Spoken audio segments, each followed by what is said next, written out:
اتنی خاموش ہے کہ کبھی کبھی مجھے لگتا ہے کہ یہ گونگی ہے اور کام کاج میں بھی بس گزارا ہی ہے۔ میں تو چاہتی ہوں کہ اپنے گھر کی ہو جائے، میرا بوجھ ہلکا ہو۔ ماجبین کو لگا جیسے اسے سب کے سامنے نیلام کیا جا رہا ہو۔ اسے اپنی تذلیل کا شدید احساس ہوا، لیکن وہ کچھ نہ کر سکی۔ سائرہ نے ماجبین کے پاس آ کر اس کا ہاتھ پکڑا۔ آپ بہت ہی خاموش ہیں، کچھ بولیں تو صحیح۔ ماجبین نے بس ایک پھیکی سی مسکراہٹ دی اور خاموش رہی۔ وہ کیا بولتی؟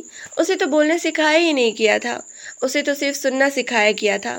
ثریا، مجھے ماجبین بہت ہی پسند آئی ہے، زبیدہ بیگم نے اچانک کہا۔ ثریا بیگم کے چہرے پر ایک پل کے لیے حیرت آئی، لیکن انہوں نے فوراً اسے چھپا لیا۔ سچ؟ مجھے تو لگا تھا آپ کو یہ پسند نہیں آئے گی۔ خوبصورتی صرف رنگ روپ میں نہیں ہوتی ثریا، اس بچے کی آنکھوں میں بہت سچائی ہے۔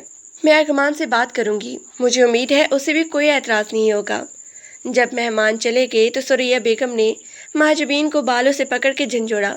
تم وہاں ایسے کیوں بیٹھی تھی جیسے کوئی ماتم کر رہی ہو؟ انہوں نے پتہ نہیں کیا دیکھ لیا تم میں جو ہاں کر کے گئی ہیں۔ شکر کرو کہ وہ اندھی تھی، ورنہ تمہارا حال تو میں جانتی ہوں۔ ماجبین نے اپنا بازو چھڑایا اور کمرے کی طرف بھاگی۔ اس نے فیصلہ کیا کہ وہ شادی نہیں کرے گی، وہ ارغمان کی زندگی برباد نہیں کرنا چاہتی تھی۔ اسے یقین تھا کہ جو بھی اسے دیکھے گا وہ اسے ناپسند ہی کرے گا۔ اگلی صبح ثریا نے اسے بہت سارا کام دے دیا۔ آج ارغمان خود آ رہا ہے تم سے بات کرنے، دیکھو اگر تم نے اس کے سامنے کوئی ایسی ویسی بات کی تو میں تمہاری زبان کھینچ لوں گی، بس ہاں میں ہاں ملانا۔ ماجبین کا پورا دن اسی خوف میں گزرا، وہ بار بار کچن کے دروازے سے باہر دیکھتی۔ آخر کار دوپہر کو ایک سفید رنگ کی گاڑی گھر کے باہر آ کر رکی۔ لمبا قد، باروب شخصیت اور انتہائی خوبصورت چہرے والا نوجوان گاڑی سے باہر نکلا۔ وہ ارغمان تھا۔ اسے دیکھ کر ماجبین کے دل کی دھڑکن تھم سی گئی۔ وہ اتنا خوبصورت تھا کہ ماجبین کو اپنی بدصورتی کا احساس پہلے سے 1000 گنا زیادہ ہونے لگا۔ میں اس کے سامنے کیسے جاؤں گی؟ اس نے سوچا اور کچن کے کونے میں چھپ کے کھڑی ہو گئی۔ ثریا بیگم نے ارغمان کو ڈرائنگ روم میں بٹھایا اور ڈھیر سارے لوازمات میز پر سجا دیے۔ ارغمان بیٹا، کیسے ہو؟ بہت ہی خوشی ہوئی تمہیں دیکھ کر۔ میں ٹھیک ہوں آنٹی، بس امی نے بہت ہی تعریف کی تھی تو میں نے سوچا خود آ کر مل لوں۔ ارغمان کی آواز بہت ہی دھیمی پر اثر تھی۔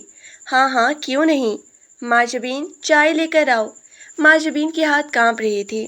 اس نے ٹرے اٹھائی اور ڈرتے ڈرتے ڈرائنگ روم کی طرف بڑھی۔ جب وہ اندر داخل ہوئی تو ارغمان کی نظریں براہ راست اس پر پڑی۔ ماجبین نے ٹرے میز پر رکھی اور جلدی سے پیچھے ہٹ گئی۔ اس کی نظریں زمین پر جمی ہوئی تھی۔ ماجبین بیٹھو یہاں، ثریا نے مصنوعی پیار سے کہا۔ ماجبین صوفے کے ایک کونے پر بیٹھ گئی۔ ارغمان اسے بہت ہی سنجیدگی سے دیکھ رہا تھا۔ آنٹی، کیا میں ماجبین سے اکیلے میں بات کر سکتا ہوں؟ ارغمان نے پوچھا۔ ثریا تھوڑی ہچکچائی لیکن پھر مسکرا کے باہر نکل گئی۔ ہاں ہاں کیوں نہیں، آپ لوگ بات کریں، میں ذرا کچن دیکھ لوں۔ کمرے میں خاموشی چھا گئی۔ ماجبین کو اپنا سانس بھی بھاری لگ رہا تھا۔ ماجبین، ارغمان نے اسے پکارا۔ ماجبین نے کوئی جواب نہیں دیا۔ تم مجھ سے ڈر کیوں رہی ہو؟ میں کوئی جن بھوت نہیں ہوں۔ ارغمان کے لہجے میں ایک ہلکی سی شرارت تھی۔ ماجبین نے ہمت کر کے سر اٹھایا اور اسے دیکھا۔ آپ مجھ سے شادی کیوں کرنا چاہتی ہیں؟ اس کا سوال ارغمان کے لیے غیر متوقع تھا۔ کیوں؟ کیا کوئی وجہ ہے کہ میں نہ کروں؟ ارغمان نے اس کی آنکھوں میں جھانکا۔ میں خوبصورت نہیں ہوں، آپ نے دیکھا نہیں؟ آپ اتنے اچھے ہیں، آپ کو کوئی بھی اچھی لڑکی مل سکتی ہے۔ میں تو بس… وہ اپنی بات مکمل نہ کر سکی اور اس کے آنسو ٹپک پڑے۔ ارغمان تھوڑی دیر خاموش رہا، پھر اپنی جگہ سے اٹھا اور اس کے سامنے آ کر بیٹھ گیا۔ خوبصورتی دیکھنے والی کی آنکھوں میں ہوتی ہے ماجبین، اور مجھے تمہاری سادگی میں ایک ایسی بات نظر آئی ہے جو شاید کسی اور میں نہ ہو۔ کیا تم نے کبھی خود کو آئینے میں سکون سے دیکھا ہے؟ مجھے آئینے سے نفرت ہے، اس نے دو ٹوک جواب دیا۔ کیوں؟ کیونکہ آئینہ وہی دکھاتا ہے جو لوگ کہتے ہیں۔ ارغمان مسکرایا۔ لوگ تو بہت کچھ کہتے ہیں، لیکن انسان وہی ہوتا ہے جو وہ خود کو محسوس کرتا ہے۔ مجھے اس رشتے سے کوئی اعتراض نہیں ہے، بشرط یہ کہ تمہیں بھی نہ ہو۔ ماجبین کو لگا جیسے کسی نے اسے خواب سے جگا دیا ہو۔ وہ حیران تھی کہ یہ شخص اسے ریجیکٹ کرنے کے بجائے اس سے اس کی پسند پوچھ رہا تھا۔ مجھے کیا اعتراض سکتا ہے، میں تو بوجھ ہی ہوں یہاں۔ اس کے لہجے کی تلخی ارغمان کو محسوس ہوئی۔ ارغمان کچھ کہنا چاہتا تھا، لیکن اسی وقت ثریا بیگم اندر داخل ہوئی۔ ہاں جی، ہوگی بات چیت؟ ارغمان اٹھ کھڑا ہوا۔ جی آنٹی، مجھے کوئی مسئلہ نہیں ہے، آپ امی سے بات کر لیجیے گا، وہ تاریخ طے کر لیں گی۔ جب ارغمان چلا گیا تو ثریا بیگم کی خوشی کا ٹھکانہ نہ تھا۔ انہوں نے ماجبین کو کھینچ کر بیڈ پہ پٹک دیا۔ تم نے کیا جادو کیا اس پہ؟ وہ تو بالکل تیار ہو گیا۔ میں تو سوچ رہی تھی کہ وہ تمہیں دیکھتے ہی بھاگ جائے گا۔ خیر اب آرام سے بیٹھو اور جو میں کہوں وہ کرو۔ تمہاری شادی اگلے مہینے ہوگی۔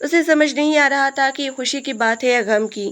اسے لگ رہا تھا کہ وہ ایک قید خانے سے نکل کر دوسرے میں جا رہی ہے، جہاں شاید اسے اور بھی زیادہ دکھ ملنے والی تھی۔ وہ رات بھر جاگتی رہی، اسے ارکمان کی وہ بات یاد آ رہی تھی۔ خوبصورتی دیکھنے والوں کی آنکھوں میں ہوتی ہے۔ کیا واقعی ارکمان اسے پسند کر چکا تھا، یا یہ بھی سریہ بیگم کے کسی نئی چال کا حصہ تھا؟ اسے یہ معلوم نہیں تھا کہ ارکمان کی زندگی میں داخل ہونا اس کے لیے کتنا بڑا امتحان ثابت ہونے والا ہے۔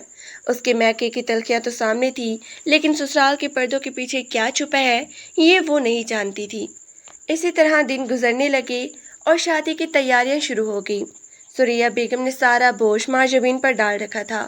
اسے کپڑے سینے، گھر کی صفائیاں کرنے اور بازار کے کاموں کے لیے دوڑایا جاتا۔ امی میں تھک گئی ہوں، ایک دن ماجبین نے ہمت کر کے کہا۔ تھک گئی ہو؟ ابھی تو شروعات ہے، وہاں جا کر جب پورے خاندان کی خدمت کرنی پڑے گی تو تب کیا کرو گی؟ ابھی سے مشقت کر لو۔ سریہ نے اسے جھاڑ دیا۔ ماجبین کی زندگی میں سکون کا ایک لمحہ بھی نہیں تھا۔ وہ راتوں کو چھپ کر روتی اور اپنے بابا کو یاد کرتی۔ اسے محسوس ہوتا تھا کہ اس کی ہستی مٹتی جا رہی ہے، لیکن اسے کیا معلوم تھا کہ یہی مٹنا ایک نئے آغاز کی تمہید ہے۔ شادی میں اب صرف 10 دن باقی رہ گئے تھے، لیکن ماجبین کے لیے یہ 10 دن کسی سزا سے کم نہیں تھے۔ گھر میں ہر طرف کپڑوں، لیسوں اور مہمانوں کی فہرستوں کا ڈھیر لگا ہوا تھا، مگر اس سب گہما گہمی میں ماجبین خود کو بالکل تنہا محسوس کر رہی تھی۔ اوئے ماجبین، یہ کیا مٹی کی مورت بنی کھڑی ہو؟ جا کر کچن سے مہمانوں کے لیے شربت بنا کر لاؤ۔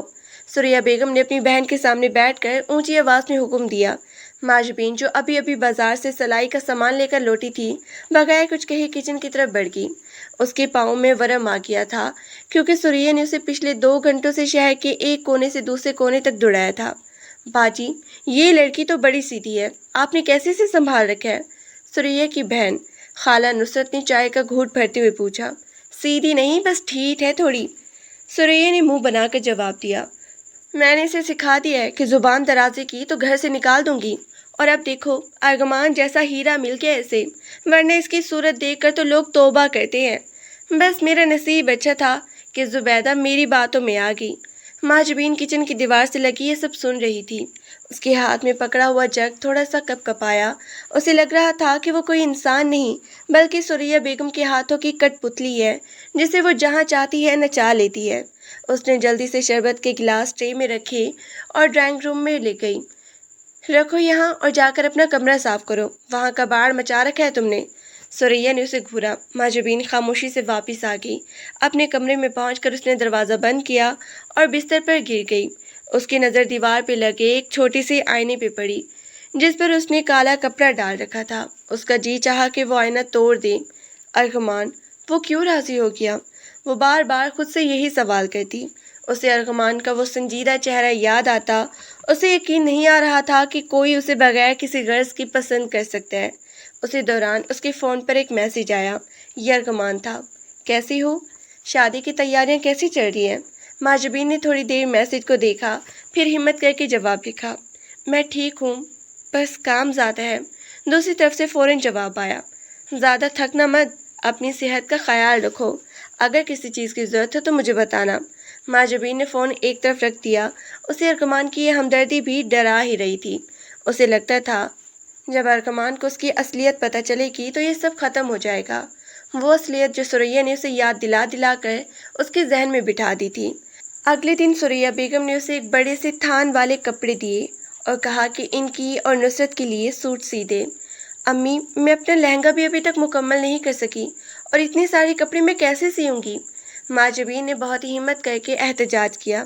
زبان مت چلاؤ، لہنگا کیا تم نے خود پہننا ہے یا کسی اور نے؟ وہ درزی سے سلوا لیں گے، تم پہلے یہ کپڑے سیو، نصرت کو کل واپس جانا ہے۔ سریہ نے ڈانٹ کر اسے خاموش کروا دیا۔ ماجبین سلائی مشین پر بیٹھ گئی۔ مشین کی مسلسل ٹک ٹک اس کے سر میں درد پیدا کر رہی تھی، لیکن وہ لگی رہی۔ رات کی 2 بج گئے تھے۔ اس کی آنکھیں تھکن سے لال ہو رہی تھیں، مگر سریہ کا حکم تھا کہ صبح تک یہ کام ختم ہو جانا چاہیے۔ صبح جب سوریا کچن میں آئی تو دیکھا کہ ماں جبین وہیں مشین پر سر رکھ کر سو گئی تھی۔ اس نے غصے سے اس کا کندھا جھنجھوڑا۔ اٹھو، یہ کیا ڈرامہ ہے؟ کپڑے تیار ہوئے یا نہیں؟ ماں جبین ہڑبڑا کے اٹھی۔ جی بس تھوڑا سا کام باقی ہے۔ کچھ نہیں ہو سکتا تمہارا، جاؤ ناشتہ بناؤ، مہمان اٹھنے والے ہیں۔ سوریا نے اسے دھکا دے کر کچن کی طرف بھیجا۔ دن اسی طرح گزرتے گئے۔ مایوں کی رات آئی تو گھر کو پہلی روشنیوں سے سجایا گیا۔ ماں جبین کو پیلے رنگ کا ایک پرانا سا جوڑا پہنا کر کونے میں بٹھا دیا گیا۔ زبیدہ بیگم اپنے خاندان کے ساتھ آئی۔ ان کے ساتھ ارغمان کے کزن نائلہ بھی تھی، جو کہ بہت ہی ماڈرن اور تیز تراز لڑکی تھی۔ نائلہ نے ماں جبین کو دیکھا اور اپنی سہیلی کے کان میں کچھ کہا، جس پر دونوں ہنس پڑیں۔ خالہ، یہ ہے وہ دلہن جس کی آپ اتنی تعریفیں کر رہی تھی؟ نائلہ نے زبیدہ بیگم سے پوچھا۔ بیچاری تو بالکل مرجھائی ہوئی لگ رہی ہے۔ ارغمان بھائی کو کیا ہو گیا ہے؟ زبیدہ بیگم نے اسے ٹوکا۔ نائلہ، شکل سے زیادہ انسان کی سیرت اہم ہوتی ہے۔ ماں جبین بہت ہی سلیقہ مند بچی ہے۔ سلیقہ تو ٹھیک ہے خالہ، مگر جوڑا تو دیکھیں، ایسے لگ رہا ہے جیسے پچھلی صدی کا ہو۔ نائلہ نے طنزیہ نظروں سے ماں جبین کو دیکھا۔ ماں جبین نے اپنا سر مزید جھکا لیا۔ اسے محسوس ہو رہا تھا کہ ارغمان کے گھر والے اسے کبھی قبول نہیں کریں گے۔ وہ وہاں سے اٹھ کر اندر جانا چاہتی تھی، لیکن سوریا کی سخت نظریں اس پر جمی ہوئی تھی۔ مایوں کے بعد مہندی کا دن آیا۔ ارغمان نے ضد کی کہ وہ خود مہندی کے فنکشن میں آئے گا، حالانکہ ان کے خاندان میں لڑکی مہندی پر نہیں آتے تھے۔ جب وہ داخل ہوئے تو پورا گھر روشن ہو گیا۔ وہ بھورے رنگ کے کرتے میں کمال لگ رہا تھا۔ ماں جبین نے اسے ایک نظر دیکھا اور پھر نظریں چرا لیں۔ ارغمان اس کے پاس آ کر بیٹھ گیا۔ تم بہت ہی تھکی ہوئی لگ رہی ہو، سب ٹھیک تو ہے؟ اس نے نیچے آواز رکھ کر پوچھا۔ جی بس نیند پوری نہیں ہوئی، ماں جبین نے مختصر جواب دیا۔ سوریا آنٹی تمہیں بہت ہی کام کرواتی ہیں کیا؟ ارغمان نے محسوس کیا کہ اس کے ہاتھ پر سلائی کے نشانات ہیں۔ نہیں، بس ایسے ہی گھر کے کام ہوتے ہیں۔ وہ سوریا کی شکایت نہیں کرنا چاہتی تھی کیونکہ اسے ڈر تھا کہ ارغمان اسے بزدل سمجھے گا۔ ارغمان نے اپنی جیب سے ایک چھوٹی سی ڈبیا نکالی اور ماں جبین کی طرف بڑھائی۔ یہ تمہارے لیے۔ ماں جبین نے اسے کھولا۔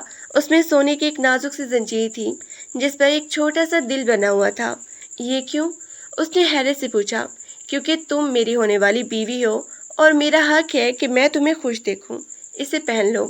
ماں جبین نے وہ زنجیر پکڑ لی، لیکن اسے پہننے کی ہمت نہیں ہوئی۔ اسے لگا کہ یہ قیمتی چیز اس جیسی لڑکی پر اچھی نہیں لگے گی۔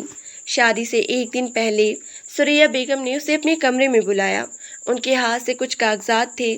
دیکھو ماں جبین، کل تم جا رہی ہو، وہاں جا کر ارغمان کو یہ مت کہنا کہ میں نے تمہارے ساتھ کوئی برا سلوک کیا ہے، اور یہ جو تمہارے باپ کی چھوٹی سی دکان تھی اس کے کاغذات پر دستخط کر دو۔ میں نہیں چاہتی کہ ارغمان کے گھر والے سمجھے کہ تم جہیز میں کوئی جائیداد لے کر جا رہی ہو۔ سوریا بیگم نے بڑی ہوشیاری سے کہا۔ ماں جبین کو پتہ تھا کہ یہ دکان اس کے باپ نے اس کے نام کی تھی، لیکن اس وقت اس کے پاس کوئی راستہ نہیں تھا۔ اس نے خاموشی سے دستخط کر دیے۔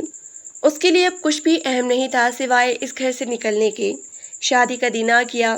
ماں جبین کو تیار کرنے کے لیے محلے کی ایک بیوٹیشین کو بلایا گیا تھا۔ سوریا نے ہدایت دی تھی کہ اس کا چہرہ اتنا سفید مت کر دینا کہ ارغمان ڈر جائے۔ جب وہ تیار ہو کر نکلی تو سرخ جوڑے میں وہ واقعی ایک دلہن لگ رہی تھی، لیکن اس کی آنکھوں کی اداسی سب کچھ بیان کر رہی تھی۔ بارات آئی، شور ہوا، پٹاخے چلے، لیکن ماں جبین کو ایسے لگ رہا تھا جیسے اس قربانی کے لیے لے جا رہا ہو۔ نکاح کے وقت جب قاضی صاحب نے پوچھا کہ آپ کو ارغمان ول احمد کے ساتھ نکاح قبول ہے، تو ایک لمحے کے لیے ماں جبین کا سانس رک گیا۔ اسے لگا کہ وہ نہ کہہ دے، مگر پھر اس نے سوریا کا چہرہ دیکھا جو اسے کھا جانے والی نظروں سے دیکھ رہی تھی۔ قبول ہے، اس نے بہت ہی دھیمی آواز میں کہا۔ رخصتی کے وقت سوریا بیگم نے اسے گلے لگا لیا، مگر ان کے گلے لگنے میں کوئی ممتا نہیں تھی۔ انہوں نے اس کے کان میں سرگوشی کی۔ یاد رکھنا، اگر وہاں سے واپسی آئی تو میں تمہاری ٹانگیں توڑ دوں گی۔ وہاں جو بھی ہو چپ چاپ برداشت کرنا۔ ماں جبین ارغمان کی گاڑی میں بیٹھی تو اس کے آنسو رکنے کا نام نہیں لے رہی تھی۔ ارغمان نے خاموشی سے اپنا رومال اس کی طرف بڑھا دیا۔ رو مت ماں جبین، اب تم محفوظ ہو۔ گاڑی ارغمان کی حویلی کے سامنے رکی۔ یہ ایک بہت بڑا اور پرانا گھر تھا جس کے در و دیوار سے شرافت اور عمارت ٹپکتی تھی۔ زبیدہ بیگم نے اسے بہت ہی پیار سے گھر کے اندر خوش آمدید کہا۔ بیٹا، یہ اب تمہارا گھر ہے، یہاں کسی سے ڈرنے کی ضرورت نہیں ہے۔ انہوں نے اس کے سر پہ پیار دیا۔ ماں جبین کو اپنے کمرے میں لے جایا گیا۔ وہ کمرہ بہت خوبصورت تھا۔ ارغمان نے اسے اپنی پسند سے سجایا تھا۔ سفید پردے، بڑی سی لائٹ اور دیواروں پہ لگی پینٹنگز لیکن ماجبین کی نظر فوراً کونے میں پڑی ایک بڑے آئینے پہ پڑی۔ اس نے اپنا رخ موڑ لیا۔ ارغمان تھوڑی دیر بعد اندر آیا۔ وہ شہروانی اتار کر کیسرول کپڑوں میں آ چکا تھا۔ اس نے دیکھا کہ ماجبین بیٹھ کے کونے پر سہمی ہوئی بیٹھی ہے۔ آرام کر لو، میں جانتا ہوں تم بہت ہی تھکی ہوئی ہو، اس نے صوفے کا رخ کرتے ہوئے کہا۔ آپ آپ یہاں نہیں سوئیں گے؟ ماجبین نے حیرت سے پوچھا۔ ارغمان مسکرایا۔ میں نہیں چاہتا کہ تم پہلے ہی دن پریشان ہو جاؤ، میں صوفے پر سو جاؤں گا، تم آرام سے بیڈ پر سو جاؤ۔ ماجبین کو اس کی یہ بات عجیب لگی۔ اسے بتایا گیا تھا کہ مرد بہت ہی سخت ہوتے ہیں۔ وہ خاموشی سے لیٹ گئی، لیکن اسے نیند نہیں آ رہی تھی۔ وہ ارغمان کو دیکھ رہی تھی جو صوفے پر لیٹا کوئی کتاب پڑھ رہا تھا۔ اگلی صبح جب وہ اٹھی تو ارغمان تیار ہو رہا تھا۔ گڈ مارننگ، جلدی تیار ہو جاؤ، امی ناشتے پہ انتظار کر رہی ہیں، ارغمان نے مسکرا کے کہا۔ ماجبین اٹھی اور باتھ روم میں گئی۔ جب وہ تیار ہو کر باہر آئی تو اس نے دیکھا کہ ارغمان کی بہن سائرہ اندر آ رہی ہے۔ بھابھی جلدی چلیں، نائلہ اور اس کے گھر والے بھی ناشتے پر آئے ہیں۔ سائرہ نے اسے بازو سے پکڑا اور باہر لے گئی۔ ناشتے کی میز پر بہت ہی لوگ تھے۔ نائلہ نے جیسے ہی ماجبین کو بغیر میک اپ کے دیکھا، اس کے لبوں پر وہی طنزیہ مسکراہٹ آ گئی۔ ارے واہ، دلہن تو صبح صبح اتنا سادہ لگ رہی ہے۔ ارغمان بھائی، آپ نے تو کہا تھا کہ آپ کی بیوی بہت اسپیشل ہے۔ ارغمان نے نائلہ کی طرف دیکھے بغیر جواب دیا۔ وہ بالکل اسپیشل ہے اور اس کی سادگی ہی اس کی سب سے بڑی خوبصورتی ہے۔ نائلہ تم ناشتے پہ توجہ دو۔ ماجبین نے محسوس کیا کہ ارغمان اس کی ڈھال بن رہا ہے، لیکن اسے یہ بھی لگ رہا تھا کہ یہ سب عارضی ہے۔ ناشتے کے بعد زبیدہ بیگم نے اسے گھر کی سیر کروائی۔ بیٹا، یہ اوپر والا پورشن تمہارا اور ارغمان کا ہے، تم اسے اپنی پسند سے سیٹ کر سکتی ہو۔ ماجبین نے دیکھا کہ وہاں ایک چھوٹا سا کمرہ ہے جو بالکل خالی ہے۔ امی، کیا میں اس کمرے کو استعمال کر سکتی ہوں؟ کیوں نہیں بیٹا، تم اس میں جو چاہو کرو۔ ماجبین نے سوچا کہ وہ یہاں اپنی چھوٹی سی دنیا بسائے گی جسے اس نے سریا کے گھر میں چھپا رکھا تھا۔ اسے لکھنا اور تصویریں بنانا پسند تھا، لیکن وہ ڈرتی تھی کہ اگر کسی کو پتہ چلا تو وہ اس کا مذاق اڑائیں گے۔ شام کو ارغمان جب دفتر سے واپس آیا تو وہ ماجبین کے لیے کچھ کتابیں اور رنگ لے کر آیا۔ مجھے سائرہ نے بتایا تھا کہ تمہیں آرٹ میں دلچسپی ہے، یہ دیکھو، شاید تمہیں پسند آئے۔ ماجبین نے وہ رنگ دیکھے اور اس کی آنکھوں میں ایک چمک آ گئی۔ آپ کو کیسے پتہ چلا؟ تمہاری آنکھیں سب بتا دیتی ہیں ماجبین، بس تم اپنی زبان سے کچھ نہیں کہتی۔ ارغمان اس کے قریب بیٹھ گیا۔ سنو، میں جانتا ہوں تمہارا بچپن کیسے گزرا ہے، سریا آنٹی کا رویہ مجھے معلوم ہے، لیکن اب تم ان کے زیر اثر نہیں ہو، یہاں تم وہ کر سکتی ہو جو تم چاہتی ہو۔ ماجبین کی آنکھوں میں آنسو آ گئے۔ ارغمان صاحب، آپ میرے لیے کتنا کچھ کر رہے ہیں، میں تو آپ کے قابل بھی نہیں ہوں۔ ارغمان نے اس کی آنکھوں میں آنسو پہنچی۔ یہ فیصلہ تم مجھ پہ چھوڑ دو کہ تم قابل ہو یا نہیں۔ اب سے تم روزانہ 2 گھنٹے اس خالی کمرے میں اپنا کام کرو گی اور کوئی تمہیں تنگ نہیں کرے گا۔ ماجبین نے کام شروع کر دیا۔ وہ خاموشی سے اس کمرے میں بیٹھ کر اپنی سوچوں کو کاغذ پہ اتارتی۔ ارغمان اکثر چھپ کے اسے کام کرتے کرتے دیکھتا اور اسے بہت ہی سکون ملتا، لیکن گھر میں نائلہ کو آنا جانا رہتا تھا۔ وہ جب بھی آتی ماجبین کو کوئی نہ کوئی تانا ضرور دیتی۔ ایک دن نائلہ نے ماجبین کو کچن میں اکیلا پا کر گھیر لیا۔ سنا ہے تم بڑے اسکیچز بناتی ہو، ذرا اپنا چہرہ بھی بنا کر دیکھو، تمہیں خود پتہ چل جائے گا کہ تم کتنی آرٹسٹک ہو۔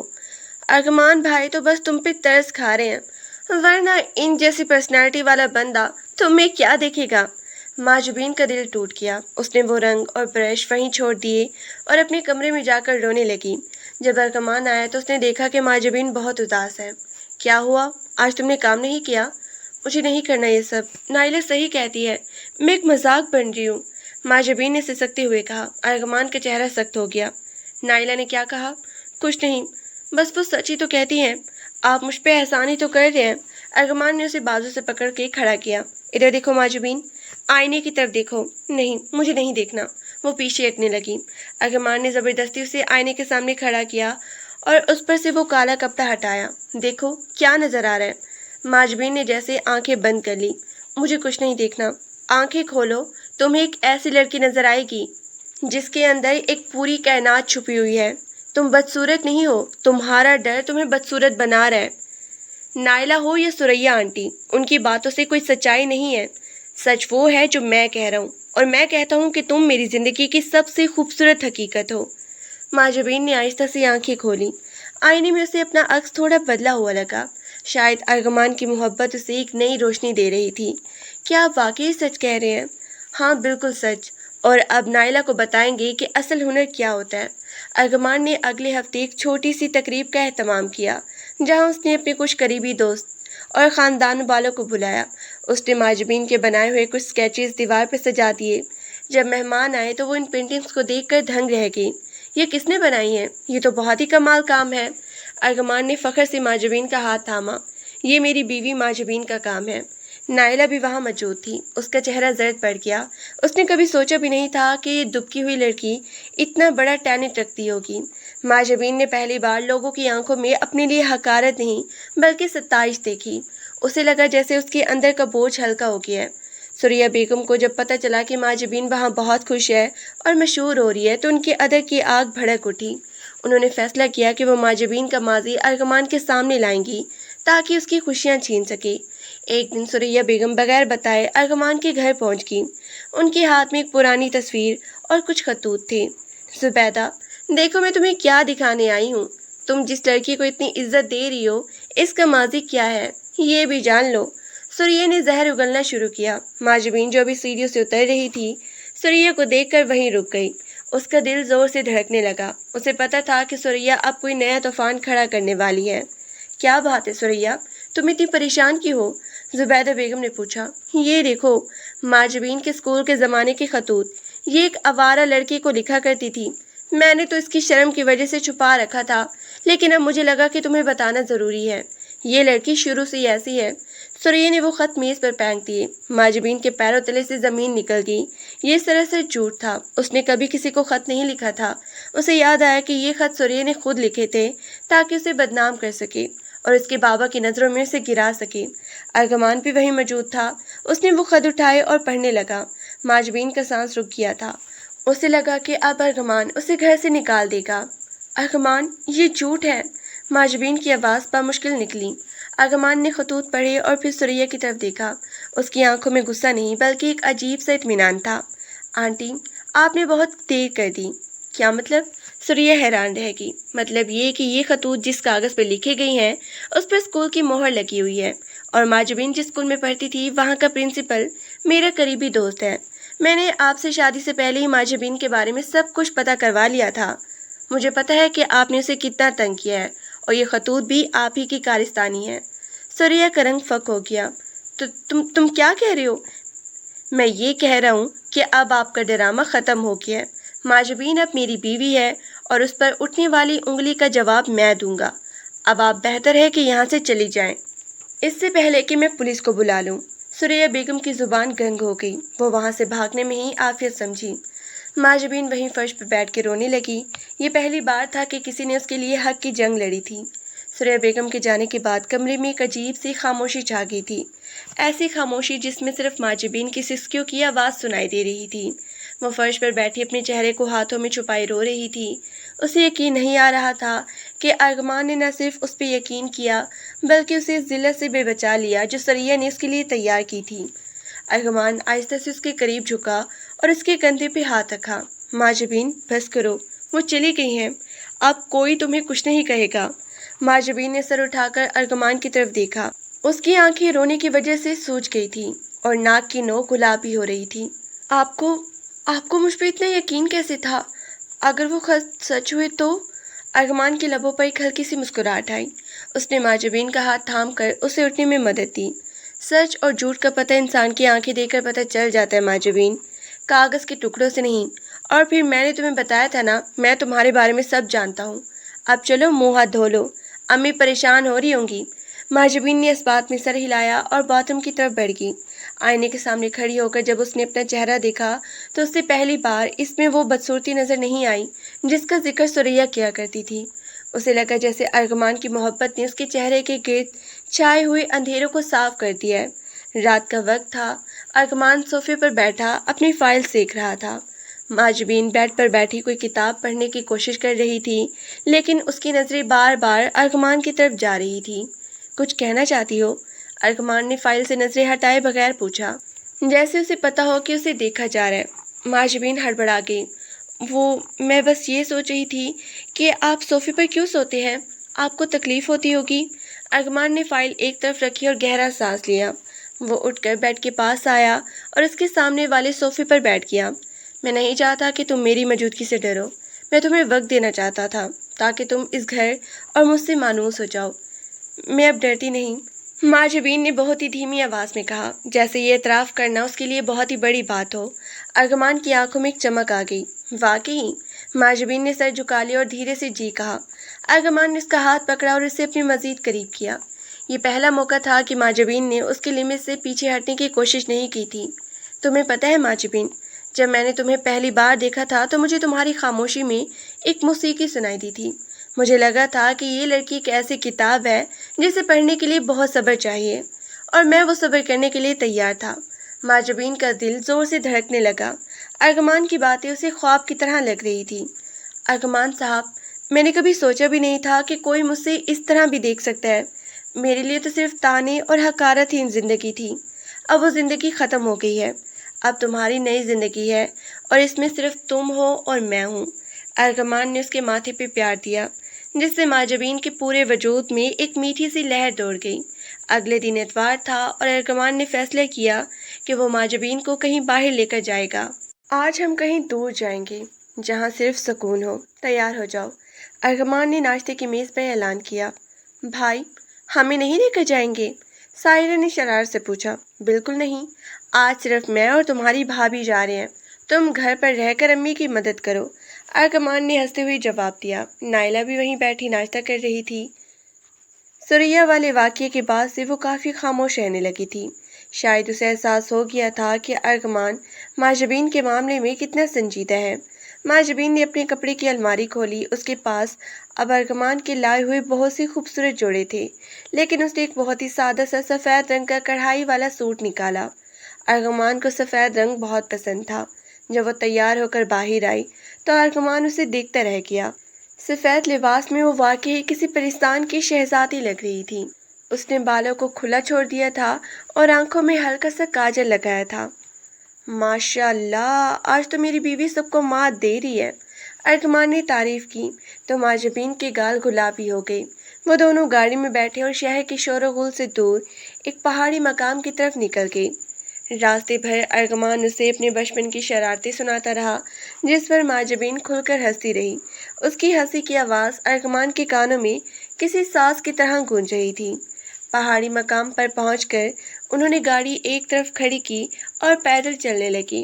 ٹھنڈی ہوا چل رہی تھی اور چاروں طرف ہریالی تھی۔ یہاں کتنا سکون ہے نا؟ ماجبین نے ایک لمبا سانس لیتے ہوئے کہا۔ بالکل تمہاری طرح، ارغمان نے اس کا ہاتھ تھام لیا۔ وہ ایک بینچ پر بیٹھ گئی۔ سامنے دور دور تک پہاڑ نظر آ رہے تھے۔ ارغمان نے اپنی جیب سے ایک چھوٹا سا کارڈ نکالا اور ماجبین کی طرف بڑھایا۔ یہ کیا ہے؟ کھول کر دیکھو۔ ماجبین نے کارڈ کھولا تو وہ ایک آرٹ گیلری کا ممبرشپ کارڈ تھا، جس پر ماجبین کا نام لکھا تھا۔ میں نے وہاں تمہارے کچھ اسکیچز دکھائے تھے اور وہ چاہتے ہیں کہ تم ان کی ورکشاپ میں حصہ لو۔ تم جا کر مزید سیکھ سکتی ہو اور دوسرے آرٹسٹ سے مل بھی سکتی ہو۔ ماجبین کی آنکھوں میں خوشی کے آنسو آ گئے۔ ارغمان صاحب، آپ میرے لیے اتنا کچھ کیوں کر رہے ہیں؟ میں نے تو آپ کو بدلے میں کچھ بھی نہیں دیا۔ ارغمان نے اس کا چہرہ اپنے دونوں ہاتھوں میں لے لیا۔ تمہاری ایک مسکراہٹ میرے لیے دنیا کی ہر چیز سے قیمتی ہے۔ ماجبین، ہمیں ایک دوسرے کو کچھ دینا نہیں ہے، ہمیں بس ایک دوسرے کے ساتھ ہونا ہے۔ وہاں سے واپسی پر وہ ایک چھوٹے سے ڈھابے پر رکی جہاں کی کڑک چائے مشہور تھی۔ دونوں نے بینچ پر بیٹھ کر چائے پی اور ڈھیر ساری باتیں کی۔ ماجبین کو پہلی بار محسوس ہوا کہ وہ ایک عام لڑکی ہے جس کی اپنی پسند ناپسند ہے، جس کا کوئی وجود ہے۔ گھر واپسی پر رات ہو چکی تھی۔ حویلی کے لان میں داخل ہوتے ہی انہیں زبیدہ بیگم نظر آئی جو پودوں کو پانی دے رہی تھی۔ آگے میرے بچوں، کیسے رہا سیر سپاٹا؟ انہوں نے مسکرا کے پوچھا۔ بہت ہی اچھا رہا امی، آج ماجبین نے بہت باتیں کی، میرا تو سر درد کرنے لگا ہے، ارغمان نے شرارت سے کہا تو ماجبین نے اسے ہلکا سا برا منایا۔ چلو چلو، اب اندر آؤ، کھانا تیار ہے۔ کھانے کے بعد سب ڈرائنگ روم میں بیٹھے تھے۔ ساحرہ اپنی یونیورسٹی کی باتیں کر رہی تھی اور نائلہ خاموشی سے میگزین دیکھ رہی تھی۔ اچانک نائلہ نے سر اٹھایا اور ماجبین کی طرف دیکھا۔ بھابھی، مجھے معاف کر دیں، میں نے آپ کے بارے میں بہت ہی کچھ غلط کہا اور سوچا تھا۔ نائلہ کی آواز میں سچائی تھی۔ ماجبین تھوڑی دیر کے لیے حیران ہوئی، پھر مسکرا کر نائلہ کے پاس گئی اور اس کا ہاتھ تھام لیا۔ کوئی بات نہیں نائلہ، ہم سب سے غلطیاں ہوتی ہیں، مجھے آپ سے کوئی گلہ نہیں ہے۔